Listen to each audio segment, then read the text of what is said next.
Es tiempo de abrir la Biblia juntos, de conectarnos con su palabra y de andar en el camino. Qué gozo es saludarlos esta mañana. Antes de iniciar con el estudio de la palabra, pues les quería comentar que con los ancianos en el Consejo de Ancianos hemos estado orando y conversando, y pues esta mañana queríamos animarlos a seguirse conectando en los servicios. Yo entiendo, yo sé, yo lo he experimentado, que es muy cansado estar conectado durante toda la semana y encima tener que conectarse el domingo. Es cansado estar frente a una pantalla. Pero esas son las circunstancias que nos ha tocado vivir. Y el mandato de congregarnos sigue vigente. Pero queremos animarlos a que se sigan conectando. No se desanimen en conectarse para cantar juntos, para estudiar la palabra. Y es que si tomamos la costumbre de no conectarnos ahora, cuando ya regresemos a la normalidad, ya vamos a tener la costumbre de no congregarnos. Las excusas van a ser distintas. Ya no es estoy cansado de estar frente a una pantalla, sino que tengo que hacer otras cosas. No dejemos de congregarnos. Y yo entiendo, mis hermanos, que los que están conectados hoy aquí están con esa convicción. Así que también lo que queremos es pedirles a ustedes que animen a otros. Los que ustedes miran que no están conectados hoy, anímenlos durante la semana para que se conecten. El llamado a servir, el llamado a animar a otros para que se congreguen, no solo le corresponde a los ancianos y al equipo ministerial, sino a todos. Es deber de toda la iglesia animarse los unos a los otros. Así que sigamos conectándonos y animemos a otros a conectarse. Hay oportunidades incluso durante la semana para conectarse, para estar en comunión con otros hermanos. Tenemos las comunidades en línea. Hay oportunidades de relaciones de transformación. Este lunes tendremos una noche de oración y adoración. Unámonos juntos como iglesia y alabemos a nuestro Dios. Invitemos a otros.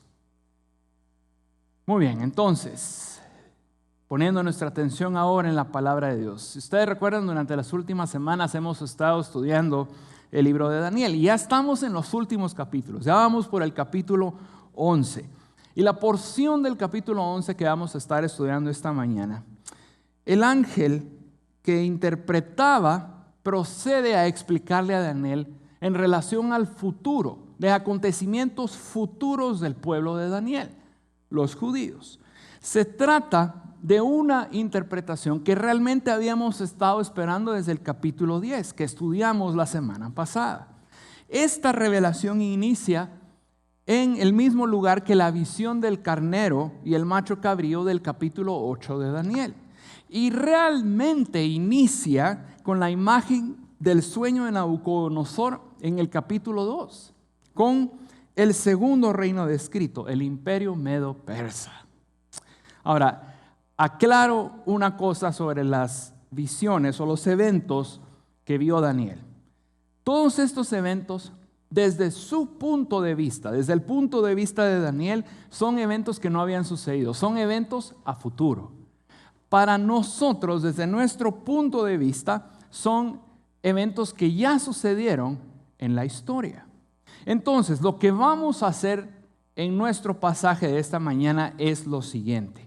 Vamos a ver lo que describe la Biblia, que serían los eventos futuros, y vamos a compararlos con cómo se dieron los eventos en la historia. ¿Sí? Y compararemos.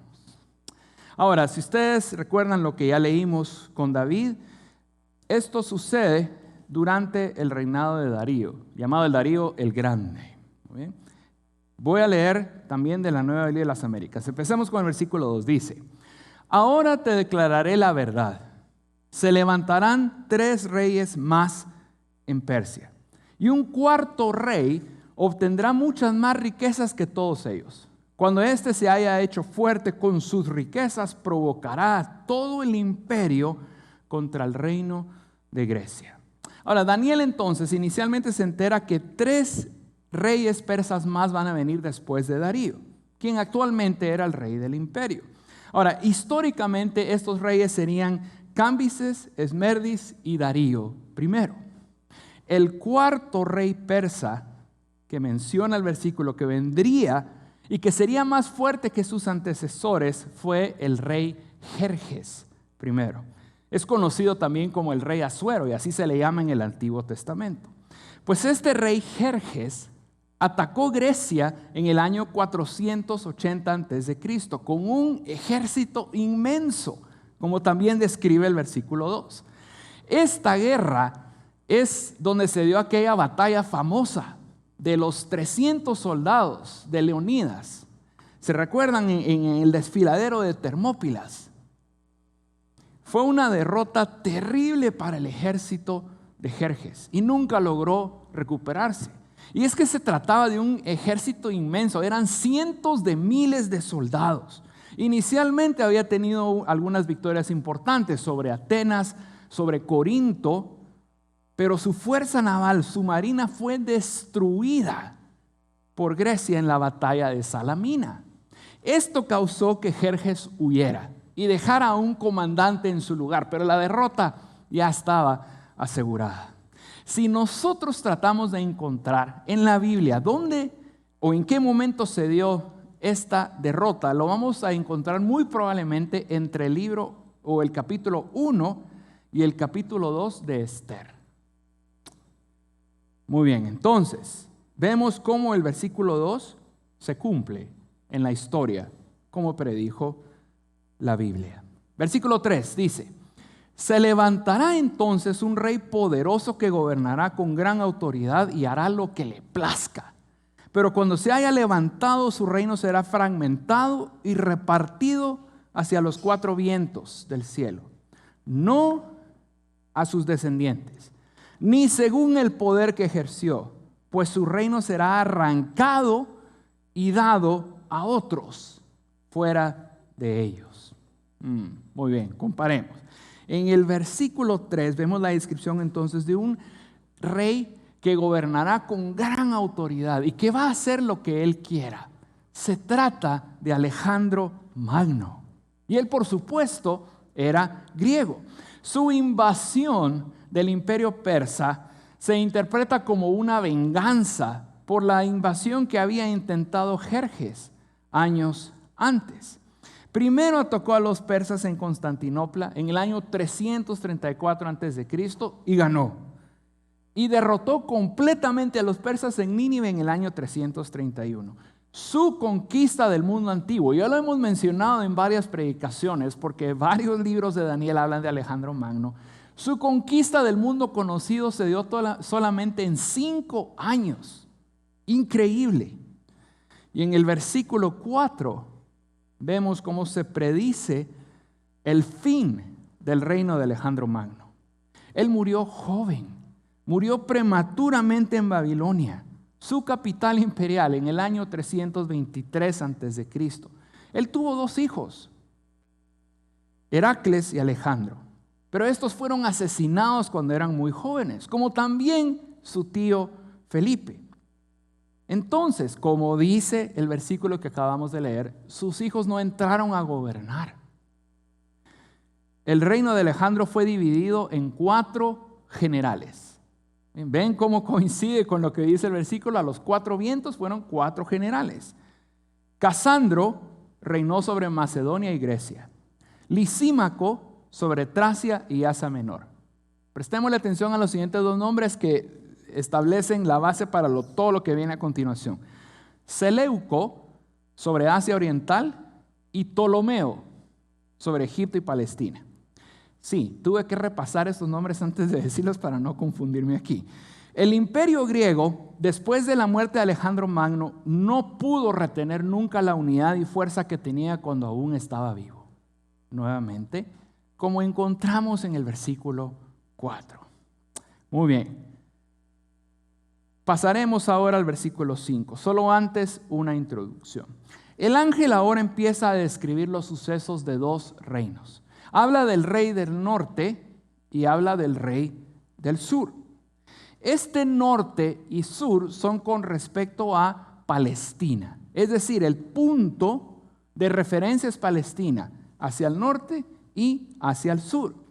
La nación hacia el sur es Egipto, ¿ven? Donde gobernó Ptolomeo y sus descendientes. Al norte está Siria, ¿ven? Donde gobernaba Seleuco y sus descendientes. Muy bien. Después de la división del reino de Alejandro Magno, en 4 partes, el reino de Siria, el del norte, incluía una buena parte de Asia Menor, lo que hoy es Turquía, y se extendía hasta la frontera con India. La Tierra Santa estaba justo en medio de estas 2 naciones poderosas, entre Egipto y Siria, y se convirtió en un territorio que ambos querían poseer, porque era muy estratégico. A partir del versículo 5 entonces encontramos lo que va a suceder en el futuro con estas 2 naciones. Y vamos a hacer lo mismo que mencioné antes. Comparemos lo que dice la palabra en cuanto a eventos futuros con lo que fueron sucesos históricos. Dice el versículo 5, entonces el rey del sur se hará poderoso y uno de sus príncipes se hará más poderoso que él y dominará su dominio, y dominará. Su dominio será un gran dominio. Y años después harán alianza. Y la hija del rey del sur vendrá al rey del norte para hacer el pacto. Pero ella no retendrá su posición de poder, ni él permanecerá con su poder, sino que ella será entregada junto con los que la trajeron, con el que la engendró y con el que la sostenía en aquellos tiempos. Muy bien, veamos entonces en la historia si se cumplió lo que dicen estos versículos. El rey descrito en el versículo 5 fue Ptolomeo I Sóter. Nuevamente tuve que repasar estos nombres para decirlos bien. Quien fue uno de los generales más poderosos de Alejandro Magno. Él se proclamó rey de Egipto en el año 304 a.C. Fue un monarca ambicioso. Él quería anexar a Egipto, Grecia, Chipre, Turquía, Asia Menor. Su dinastía estuvo en el poder en Egipto hasta el año 30 a.C., cuando Roma vino y los conquistó.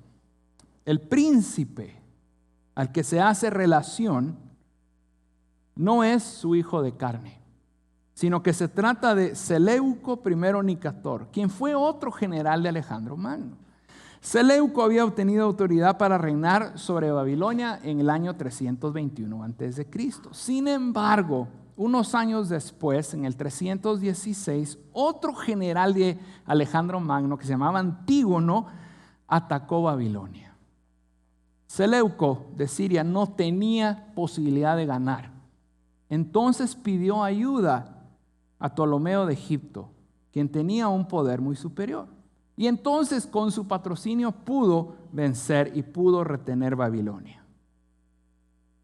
Seleuco es príncipe de Ptolomeo en el sentido que él se sometió a su poder militar, le pidió ayuda para poder derrotar a su enemigo. Pero lo que sucedió, tal y como menciona este versículo, es que Seleuco llegó a gobernar sobre Babilonia, Meda y Siria, un territorio mucho más grande que el de Ptolomeo en Egipto. Seleuco se proclamó rey en el año 305 a.C. Igual que el rey del sur, su dinastía duró por mucho tiempo, hasta el año 64 a.C., cuando también Roma llegó y los conquistó. ¿Se recuerdan lo que habíamos visto en capítulos anteriores de Daniel? Roma, donde iba, llegaba, conquistaba, despedazaba y ponía su propio orden. Así sucedió también en la historia. Ahora, a partir del versículo 6, vemos qué sucedió en la generación siguiente. En el sur, en el reino del sur, Ptolomeo I murió en el año 285 a.C. y dejó su reino a Ptolomeo II Filadelfo. A ver si se les queda ese nombre porque es importante. Ptolomeo II Filadelfo. ¿Por qué es importante? Filadelfo, dejémoslo así, era muy amigable con los judíos. Él fue el que patrocinó la traducción de la Biblia al griego. llamada la Septuaginta. En el norte, Seleuco fue asesinado en el año 281 a.C. y su hijo, otro nombre interesante, Antíoco I Sóter, gobernó en su lugar. Antíoco I murió al poco tiempo después y su hijo Antíoco II ascendió al trono. Muy bien, entonces, unamos.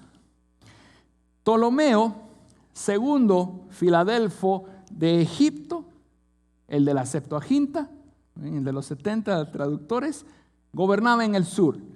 Antíoco II de Siria gobernaba en el norte y gobernaban al mismo tiempo y eran enemigos a muerte. No obstante, como predice correctamente el versículo 6, y aquí empieza la novela, como dice en un canal, pasa en las películas, pasa en la vida real. Veamos cómo se desenvuelve esto. Finalmente llegaron estos dos enemigos, el del sur y el del norte, a la paz, a una alianza pacífica. Cuando la hija de Ptolomeo, que se llamaba Berenice, se casó con Antíoco II. Ahora, sigamos observando lo que dice el versículo 6 y cómo se cumplió el resto. Ptolomeo en el sur, en Egipto, murió. Y entonces lo que hizo el del norte fue regresar con su antigua esposa, que se llamaba Laodicea. Él se había divorciado de Laodicea para poder casarse con Berenice y así tener paz con el rey del sur. Laodicea, ¿les suena ese nombre? Laodicea, para los que están estudiando Apocalipsis con Rolando, los días lunes, se recordarán que hay una ciudad que se llama Laodicea, donde está una iglesia a quien se le manda un mensaje en Apocalipsis. Pues esta ciudad es nombrada en honor de esta reina anterior llamada Laodicea. Y recordemos, el esposo era Antíoco II. Hay dos ciudades famosas también y mencionadas en la palabra Antioquía. Antioquía de Siria y Antioquía en Asia Menor. Pues estas ciudades fueron nombradas en nombre de este rey, Antíoco II. Y es más, Antioquía de Siria fue la capital del reino del norte durante su existencia. Entonces, regresemos al versículo 6 y observen y comparen con el relato histórico. Como murió el rey del sur, el rey del norte, Antíoco II, se divorció de Berenice para regresar con su antigua esposa Laodicea. Laodicea se quiso vengar de Berenice y la asesinó a ella y a su hijo. Antíoco II tampoco siguió mucho tiempo en el poder, porque Laodicea lo envenenó por haberse divorciado de ella y gobernó en su lugar por un poco de tiempo. Tremenda Laodicea, ¿no? El hijo de Laodicea, Seleuco, entonces entró a gobernar. Muy bien. Entonces, fíjense cómo empezó esta telenovela. Aquí no va a terminar bien la cosa, y no iba a terminar bien. Versículo 7, leámoslo, dice: pero se levantará un vástago de sus raíces en su lugar, y vendrá contra el ejército y entrará en la fortaleza del rey del norte, y luchará con ellos y prevalecerá. Aún sus dioses, sus imágenes fundidas y sus vasijas preciosas de plata y de oro los tomará y se los llevará a Egipto. Y por algunos años él se mantendrá lejos del rey del norte. Y éste entrará en el reino del rey del sur y luego se volverá a su tierra. Muy bien, entonces el hermano de Berenice en el sur, Ptolomeo III, este es el vástago de que habla el versículo 7. Él decidió vengar la muerte de su hermana. La Odisea la había matado. No, eso no se puede quedar así. Entonces atacó a Seleuco II en Antioquía de Siria y él mató a su madre. Él mató a la Odisea. Conquistó mucho del territorio y se mantuvo como el más poderoso durante su reinado en toda la región. Ahora, como vemos en el versículo 8, Ptolomeo regresó a Egipto con mucho botín, incluyendo ídolos y vasos preciosos de las casas de tesoro y de los templos de Siria. firmó la paz con Siria en el año 240 a.C. y fue un pacto que se mantuvo, nunca se quebrantó. Algunos comentaristas afirman que lo que dice el versículo 9, cuando se habla que Seleuco, el rey del norte, entró a Egipto, lo hizo para conquistar y falló, pero eso no se encuentra en la historia. Así que otros comentaristas lo interpretan que debido a que había paz entre los reinos, lo que sucedió es que el rey del norte llegó a una visita pacífica con el rey del sur y regresó en paz a Siria. Muy bien, continuemos. Versículo 10 al 12. Dice, pero sus hijos, o sea que se olvidaron del pacto de los padres, pero sus hijos se movilizarán y reunirán una multitud de grandes ejércitos y uno de ellos seguirá avanzando e inundará y pasará adelante para hacer guerra de nuevo hasta la misma fortaleza. El rey del sur se enfurecerá y saldrá y peleará contra el rey del norte y éste levantará una gran multitud, pero esa multitud será entregada en manos de aquel. Cuando se haya levantado la multitud, su corazón se enaltecerá y hará caer a muchos millares, pero no prevalecerá. Los hijos de Seleuco II, Seleuco III y Antíoco III, llamado el Grande, cumplieron lo que dice el versículo 10. Seleuco III invadió Turquía, Asia Menor, y Antíoco III invadió Egipto. Seleuco III falleció. Antíoco III no logró conquistar Egipto, pero Antíoco III sí logró conquistar Israel durante su campaña militar de los años 219 a 217 a.C. Logró entonces que la frontera de Siria, que ya incluía a Israel, entonces llegara con Egipto. Ahora estaban pegados. Y en Egipto reinaba ya Ptolomeo IV. Ahora, Antíoco III se le llama el Grande por las grandes conquistas que hizo después militarmente. Ahora, una pausa para explicar lo siguiente. Todo lo que predicen estos versículos no solo demuestran que Dios anticipaba la historia, Él sabía lo que venía siglos antes de que sucediera, lo que es realmente asombroso si lo analizamos. Pero estos versículos también arman el escenario para eventos futuros que se dieron en Tierra Santa, lo que es realmente el enfoque principal de la revelación que le fue dada a Daniel. Entonces, veamos rápidamente. Versículo 11, Ptolomeo IV, después de haber sido derrotado, atacó a Antíoco II de la frontera de Siria. ¿Se recuerdan que estaban pegados? Entonces, el rey de Egipto no le gustaba eso, atacó al rey del norte. Inicialmente tuvo mucho éxito. Antíoco III, el que le decían el Grande, que ya había logrado llegar hasta Egipto, fue derrotado. Casi fue capturado y tuvo que huir al desierto.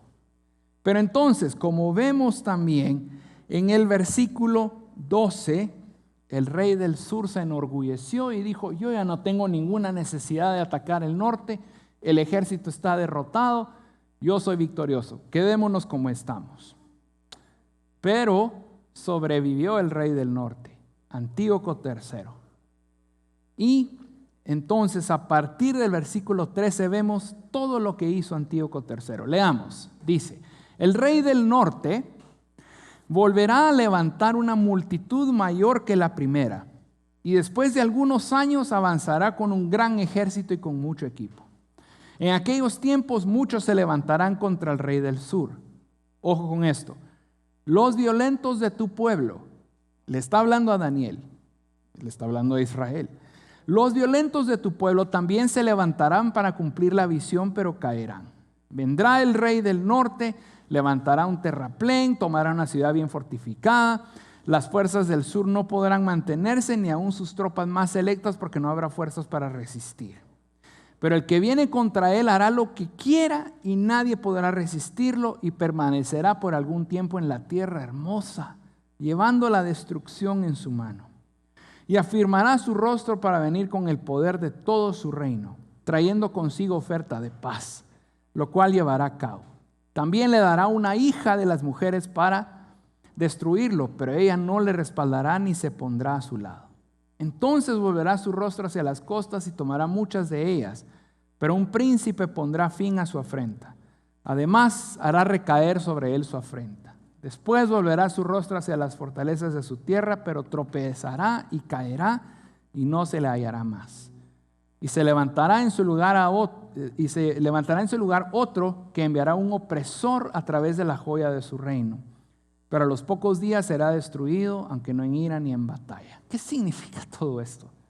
Muy bien, repasemos en la historia. Es el último repaso que hacemos. Dice que Antíoco III entonces sobrevivió. Y lo que hizo fue pensar en una estrategia. No voy a atacar otra vez Egipto, sino que voy a atacar a otros lugares.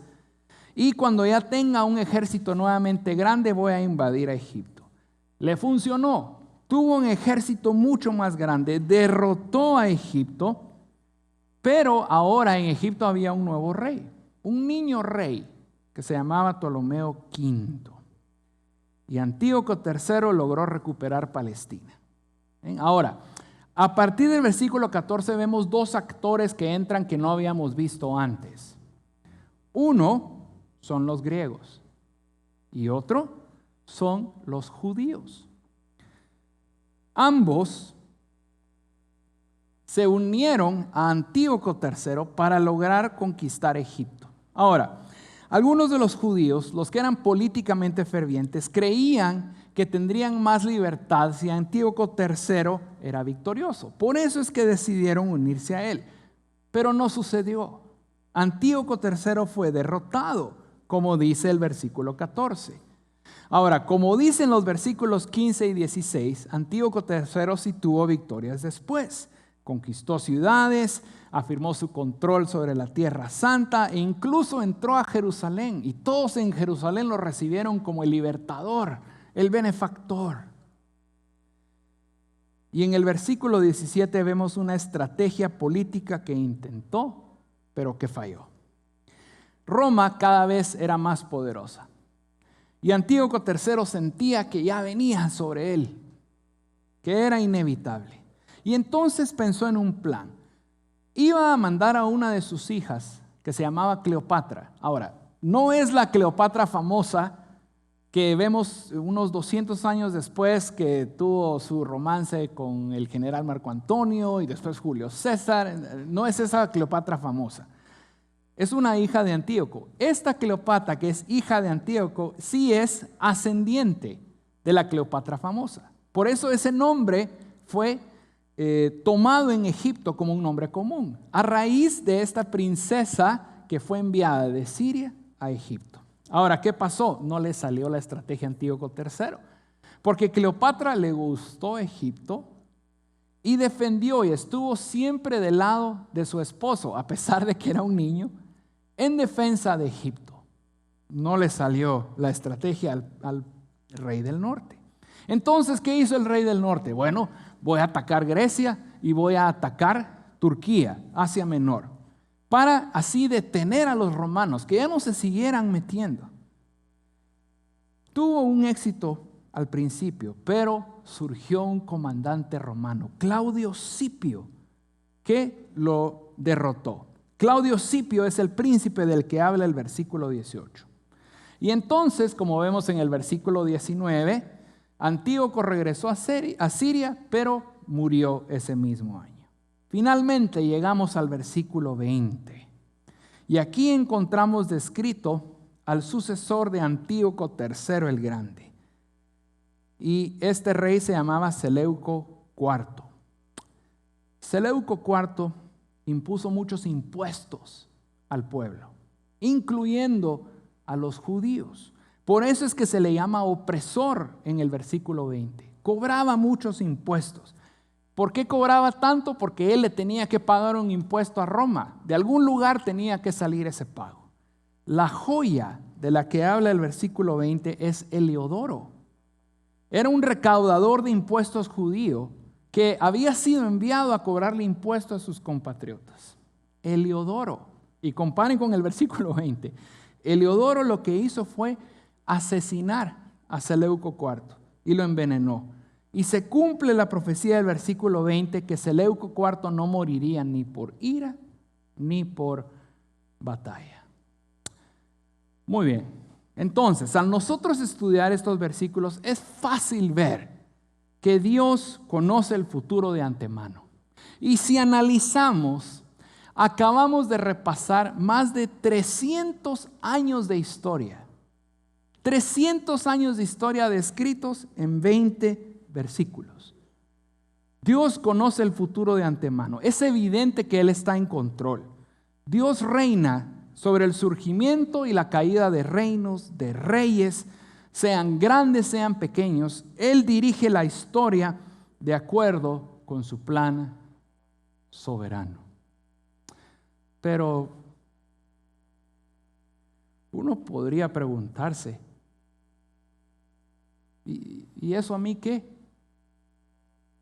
O sea, qué bonito. Leímos versículos y se cumplieron en la historia. Qué bueno que la Biblia tiene estas profecías y se cumplen en la historia. ¿Y a mí qué? ¿Y qué de mí?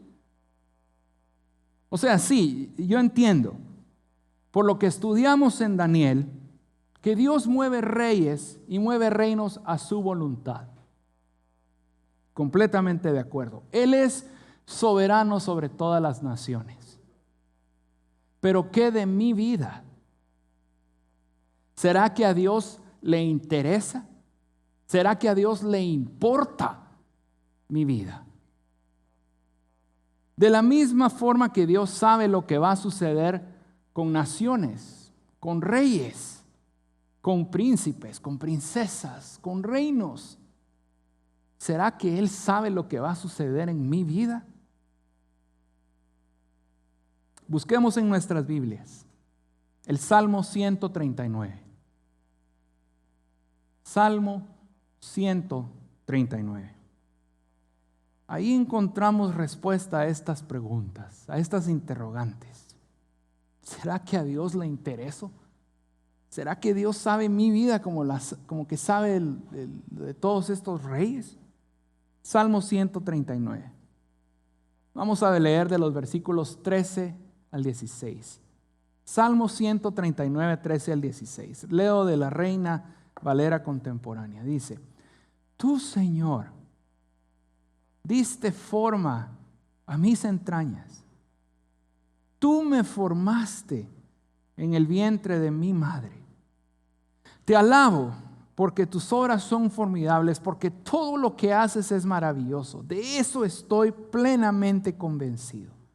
Aunque en lo íntimo me diste forma y en lo más secreto me fui desarrollando, nada de mi cuerpo te fue desconocido. Con tus propios ojos viste mi embrión, y todos los días de mi vida ya estaban en tu libro. Antes de que me formaras, los anotaste, y no faltó uno solo de ellos.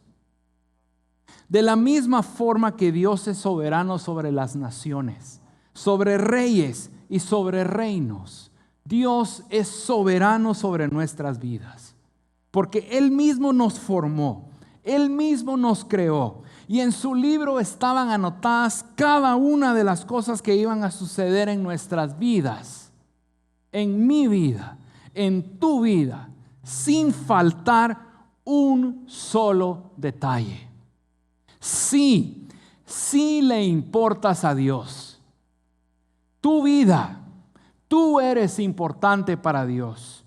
Él se tomó el tiempo en formarte, en crearte, en pensar y diseñar tu vida, cada detalle de tu vida, cada momento feliz, cada cosa difícil. Aún las cosas difíciles que enfrentamos tienen un propósito. Yo les puedo dar testimonio de eso. Les doy unos ejemplos. A los 15 años me encontraron un tumor en la tiroides. me tuvieron que operar. He pasado por cosas difíciles y complicadas en mi trabajo y en el ministerio. He vivido experiencias dolorosas también, como la muerte de mi papá. Pero he entendido que esos momentos, como también otros momentos difíciles de mi vida, no son culpa de Dios. Son culpa del pecado. Muchas veces culpa de mi pecado, otras veces culpa del pecado de otros, o muchas veces simplemente son las consecuencias del pecado de la humanidad.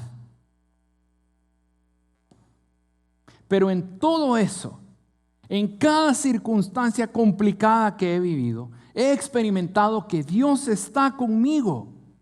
Y esas circunstancias y esas experiencias permiten que mi fe en Él se fortalezca. Me recuperé de la operación del tumor. Y vi la mano de Dios en todo ese proceso, fortaleciéndome y dándome ánimo. En esos momentos difíciles de trabajo, de ministerio, Dios estaba allí. Y pude aprender que guardar mi testimonio y no culpar a nadie más, ni culpar a Dios, es de suma importancia. He confirmado una y otra vez, como dice 1 Samuel, que el que a Dios honra, Dios lo honra. Recibí consuelo de parte del Espíritu Santo cuando falleció mi papá y comprendí muchas de las promesas de Dios que no había comprendido antes. Dios permite que sucedan esas cosas malas, difíciles, dolorosas, complicadas, tristes en nuestra vida, porque están dentro de su plan y nos van a llevar más cerca a Él. ¿Y por qué nos van a llevar más cerca a Él? Porque tú le importas a Dios, porque Él quiere que estés cerca de Él. Así que sea lo que sea que está pasando en tu vida, Dios tiene un propósito. Dios tiene un plan. Le importas a Dios. Eres importante para Él. Y en su soberanía, Él te guardará, te protegerá, te sustentará, te perdonará, te proveerá. Él estará contigo todos los días hasta que te llame a su presencia o Él regrese. Como prometió el Señor Jesucristo, Él va a estar contigo todos los días hasta el fin del mundo. Dios dirige la historia conforme a su plan soberano. Y ese plan soberano lo encontramos en su palabra. Pero de la misma forma Dios dirige tu vida de acuerdo a su plan soberano. Y recordemos en todo momento, Dios es amor.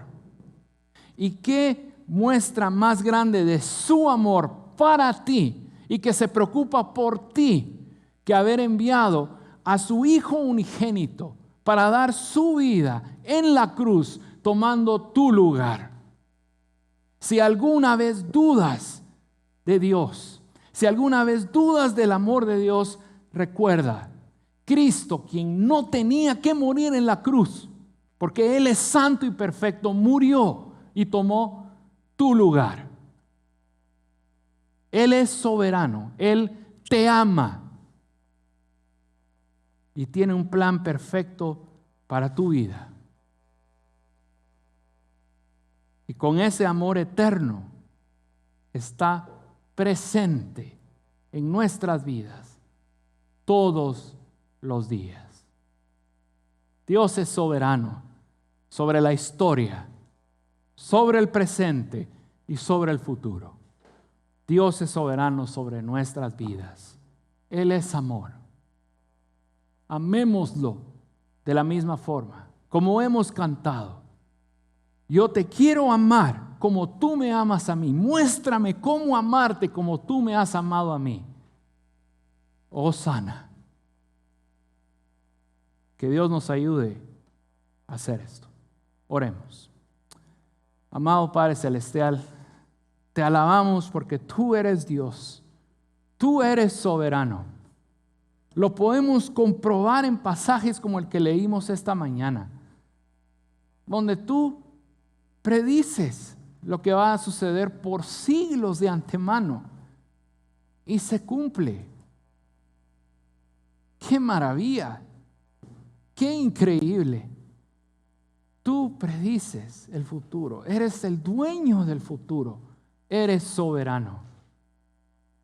Pero al mismo tiempo, Señor, no eres un Dios que es lejano a nosotros, un Dios que observa desde lejos, sino que eres un Dios cercano y que quiere estar cerca de nosotros. Y qué mayor evidencia que Cristo, quien habitó entre nosotros, se despojó a sí mismo y tomó forma de siervo, haciéndose semejante a los hombres.